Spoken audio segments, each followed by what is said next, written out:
Hello everyone. तो जैसा कि मैंने आपसे प्रॉमिस किया था, जल्दी ही आपके पास आया हूँगा मैं एक नए चैप्टर की बढ़िया वीडियो लेता हुआ। तो रिवेन्यू की हम यहाँ पर बात कर रहे हैं, तो समझेंगे रिवेन्यू असल में होता क्या है। देखिए, इसका मतलब सुनिए क्या है।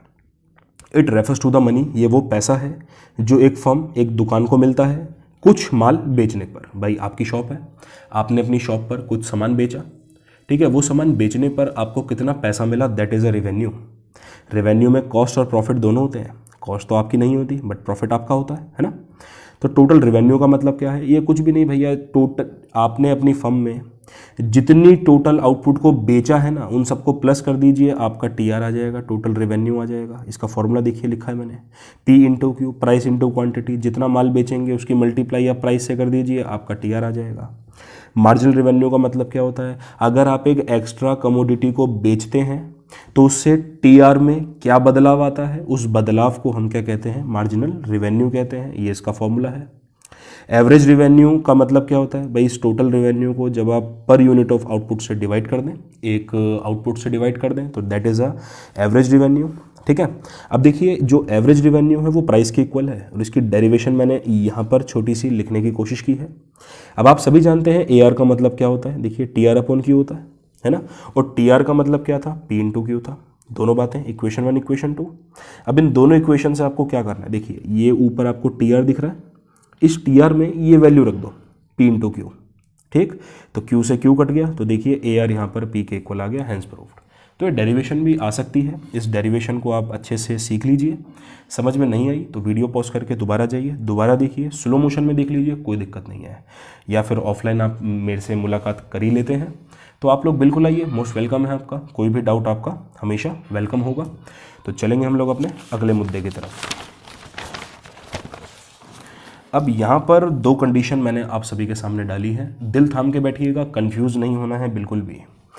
मैं आपको बता रहा हूँ ए आर, एम आर और टी आर के बीच में रिलेशन जब प्राइस कांस्टेंट नहीं है। अब दोबारा बताऊंगा जब प्राइस कांस्टेंट होंगे, ठीक है। तो दो कंडीशंस यहाँ पर आती हैं आपकी। आउटपुट वही गिनती आप लिख दीजिए, प्राइस को आधा आधा से आप रिड्यूस कर दीजिए, ठीक है। अब टी आर आप निकाल सकते हैं, प्राइस और आउटपुट की मल्टीप्लाई। एम आर भी आप निकाल सकते हैं, भाई 10 के सामने 10 लिखो और नए में से पुराने वाला माइनस करते चले जाओ। भाई 19 में से 10 माइनस किया तो 9 आया, 27 में से 19 माइनस किया तो 8 आया, 34 में से 27 माइनस किया तो 7 आया, ठीक है। और ये बनाना तो और भी आसान है भाई, या तो आप इसको प्लॉट कर लीजिए, कोई दिक्कत नहीं है। बट चलिए फटाफट से काम निपटाते हैं। तो ये गाय बैल ऊँट, इनका हम्प आपने देखा होगा पीछे का, तो ये कुछ ऐसा बना दो आप टी आर को, कोई प्रॉब्लम नहीं है। और ए आर आप एक लाइन बना दीजिए डाउनवर्ड स्लोपिंग, लेकिन वो नेगेटिव नहीं जानी चाहिए। ए आर कभी नेगेटिव नहीं होता बट एम आर नेगेटिव होता है ना। तो ये कुछ ड्राइंग्स हैं, ड्राइंग्स आप लोग दिमाग में रखते हैं। बचपन में ड्राइंग्स का आर्ट एंड क्राफ्ट का एग्जाम होता था, उसमें भी बोला जाता था भाई सीनरी बनाइए, किसी का फेस बनाइए या कोई कुछ भी चीज़ बनाइए, तो याद रखते थे ना आप लोग। तो वैसे ही इसको याद रखिए, प्रॉब्लम क्या है यहाँ पे। तो अब आइए रिलेशन हम थोड़े थोड़े पढ़ते हैं। तो टी आर इंक्रीज करता है कांस्टेंट रेट से, वहाँ पर एम आर भी कांस्टेंट होता है। जब टी आर इंक्रीज करेगा कांस्टेंट रेट से तो एम आर भी कांस्टेंट होगा। जब टी आर इंक्रीज करेगा डिमिनिशिंग रेट से, रिड्यूसिंग रेट से, तो एम आर भी डिमिनिशिंग हो जाएगा। डिमिनिशिंग का मतलब होता है रिड्यूस हो जाना। जब टी आर मैक्सिमम है तो एम आर जीरो है। देखिए टी आर मैक्सिमम यहाँ पे है तो एम आर देखिए इस कंडीशन पे जीरो हो गया, इसलिए तो लाइन बनाई है मैंने ये भाई, ये दिखाने के लिए कि ये मैक्सिमम है, यहाँ पर ये जीरो हो गया एम आर। सब चीज़ें आपको यहीं से ही देखने को मिल जाएंगी, कोई प्रॉब्लम नहीं आने की। जब टी आर आपका रिड्यूस होता है, देखिए टी आर यहाँ पर रिड्यूस हो रहा है, ये नीचे गिर रहा है, मतलब कि रिड्यूस हो रहा है। तो इस कंडीशन में आप देखिए इस इलाके में, सेकंड वाले इलाके में, तो एम आर देखिए नेगेटिव है, राइट।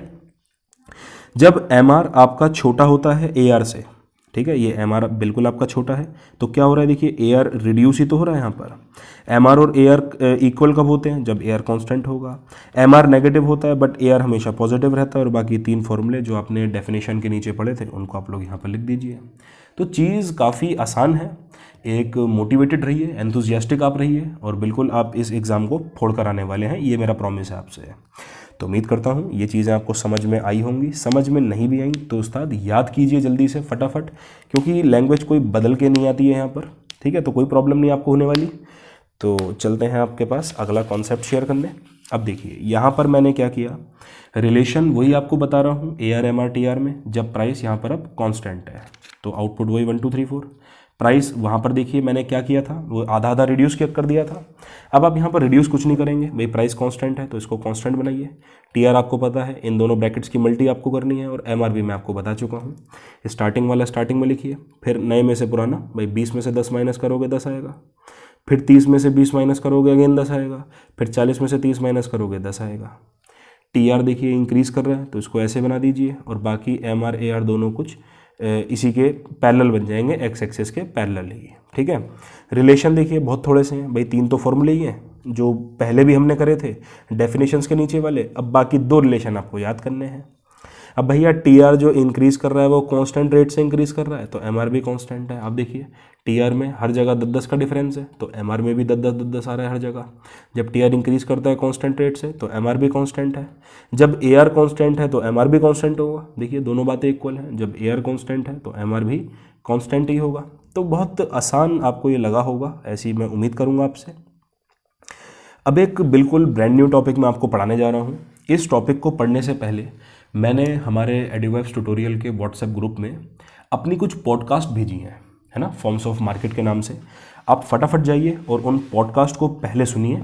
अगर आप चाहते हैं कि बहुत आनंद आपको इस लेक्चर में आए तो पहले आपको पॉडकास्ट ज़रूर सुननी पड़ेंगी। अगर कोई मेरे यहाँ कोचिंग नहीं भी पढ़ता तो मेरे भाई आप मेरे को मैसेज कर सकते हैं, मैं वही पॉडकास्ट आपको सेंड कर दूंगा। ठीक है, ये अपनी बुक में वो टी शेप वगैरह आपके होंगे फॉर्म्स ऑफ मार्केट चैप्टर के, आप उनको एक बार नज़र में डाल सकते हैं। थ्योरी है, समझ में आ जाएगा।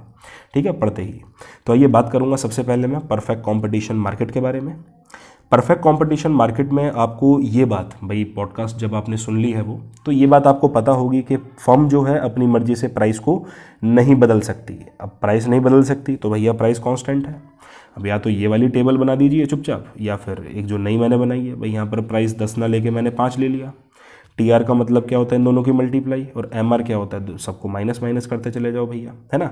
तो ये टेबल तो आपकी बहुत आसानी से बन जाएगी।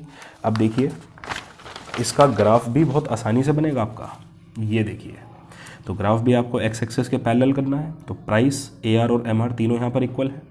मैंने लिख दिया यहाँ पर, ये डी है एक्चुअली। ठीक है, मैं थोड़ा सा अब स्टाइलिश कह लीजिए इसको, या जल्दबाजी में कह लीजिए, कुछ भी आप कह सकते हैं, यहाँ पर कोई दिक्कत नहीं है। तो ये कह रहे हैं डी जो है ये फर्म का एक टाइप से रिवेन्यू कर्व है, एक हॉरिजॉन्टल स्ट्रेट लाइन है।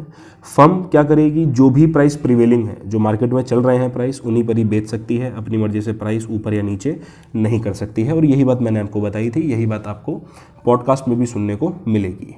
ओके, उसके बाद मोनोपोली मार्केट है। अगेन पॉडकास्ट आपने सुनी है तो आप समझ ही जाएंगे। मोनोपोली और मोनोपोलिस्टिक दोनों बातें लगभग आपको पॉडकास्ट में एक ही टाइप की देखने को मिलेंगी, है ना। उसमें मैंने इलास्टिसिटी की भी बात की है, तो वो यही सब समझाऊंगा आपको मैं। तो अब देखिए आउटपुट वही 1 2 3 4 1 2 3 4 है। प्राइस यहाँ पर आप एक एक रिड्यूस कीजिए, क्योंकि यहाँ पर आप प्राइस को ज़्यादा इन्फ्लुएंस कर सकते हैं, ऊपर नीचे कर सकते हैं, कोई प्रॉब्लम यहाँ पर नहीं होने वाली। यहाँ पर आप प्राइस आधा आधा ही रिड्यूस कीजिए। ठीक है, यहाँ पर थोड़ा सा कंपटीशन ज़्यादा होता है, सब्स्टिट्यूट्स अवेलेबल होते हैं, तो ज़्यादा प्राइस को इन्फ्लुएंस नहीं कर सकते। ठीक, यहाँ पर आप कर सकते हैं, ये आपका पूरा अधिकार है यहाँ पे, तो चाहे 10 के बाद 100 ही कर दो सीधा, कोई प्रॉब्लम नहीं आने वाली, है ना। अब टीआर आपको पता है इन दोनों की मल्टी, एमआर आपको पता है 10 के सामने 10 लिखो, बाकी माइनस करते चले जाओ। अब देखिए इसको आपने प्लॉट कर दिया, याद कर लो इसको, तो प्लॉटिंग के चक्कर में कहाँ ही पढ़ रहे हैं आप लोग, याद ही कीजिए इसको। तो कह रहा है एआर डाउनवर्ड स्लोप करता है। अगर फर्म को ज़्यादा सेल करना है तो फर्म को अपने प्राइस कम रखने पड़ेंगे। ठीक है, राइट। तो देखिए यहाँ पर जब फर्म ने अपने पैसों को कम किया, आपने देखा होगा इसका जो टीआर था वो बढ़ता चला गया। तो जितना सस्ता आप चीज़ यहाँ पर रखेंगे उतनी ज़्यादा इसके ग्राहक आपको देखने को मिलेंगे। भाई मोनोपोली का बढ़िया एग्जांपल है रेलवे के दाम सस्ते होने के कारण आप देखेंगे कि बहुत सारे रेलवे से जुड़े हुए कस्टमर हैं, डेली बेसिस पर जो यात्रा वगैरह भी करते हैं, या दूर कहीं जाना है तो जो भी मिडिल क्लास फैमिली है, हम और आप जैसी, तो वो रेलवे ही ज़्यादातर प्रेफर कर लेती हैं। आगे आपसे बात करता हूँ, एआर के गिरने से एमआर भी गिरता है। ये तो रिलेशन में पीछे से पढ़ते चले आ रहे हैं, लेकिन जो एमआर है वो बहुत तेज़ी से गिरता है भाई, इसलिए तो एमआर नेगेटिव और 0 पहुँच जाता है और एआर सिर्फ पॉजिटिव ही रहता है। ये इसका रीज़न है, देखिए, है ना। और एमआर जो है वो आपका छोटा होता है एआर से, देखिए जो नीचे की तरफ है वो छोटा है। और वैसे भी खुद लॉजिक लगा लीजिए, एमआर नेगेटिव जाता है, ये पॉजिटिव रहता है, तो छोटा तो एमआर ही हुआ, बाय लॉजिक भी, है ना। खेल सारा लॉजिक का है, आपको यहाँ पर हाथ लॉजिक का थामना है।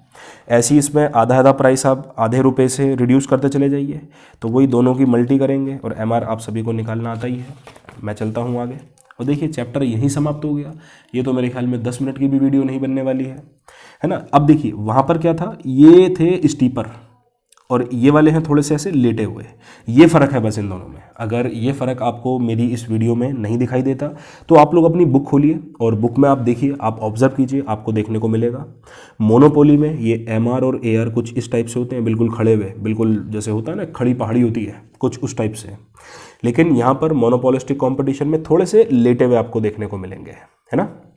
तो वही है, ए आर जो है डाउनवर्ड स्लोप करता है, ए आर कर्व ज़्यादा इलास्टिक होता है इस वाली मार्केट में मोनोपोलिस्टिक कंपटीशन में एज़ कम्पेयर टू मोनोपोली। ऐसा क्यों है, इसका एकमात्र रीज़न यही है भैया, सब्स्टिट्यूट यहाँ पर बहुत सारे हैं। अब सब्स्टिट्यूट कैसे हैं, कोलगेट और पेप्सोडेंट का ही आप एग्जाम्पल ले लीजिए, है ना। तो अब देखिए कोलगेट अगर यहाँ पर अपने दाम बहुत सारे बढ़ा देगा ना तो कोई भी कोलगेट नहीं खरीदेगा, वो पेप्सोडेंट खरीद लेंगे। ये सब्स्टिट्यूट्स हैं यहाँ पर बहुत सारे, तो इसलिए ये ज़्यादा इलास्टिक आप इनको बोल सकते हैं। अगर महंगे करोगे आप तो कोई इनको खरीदने नहीं आने वाला है। ये मतलब होता है आपका इलास्टिक का। इलास्टिक के बारे में अगर आपको और जानना है तो मैंने ये इलास्टिसिटी की वीडियो बना रखी है, वो अनलिस्टेड है, तो जिसको वीडियो चाहिए वो आप मेरे को मैसेज कर सकते हैं। तो मिलेंगे आपसे बिल्कुल अगली वीडियो में, तब तक के लिए चलते हैं।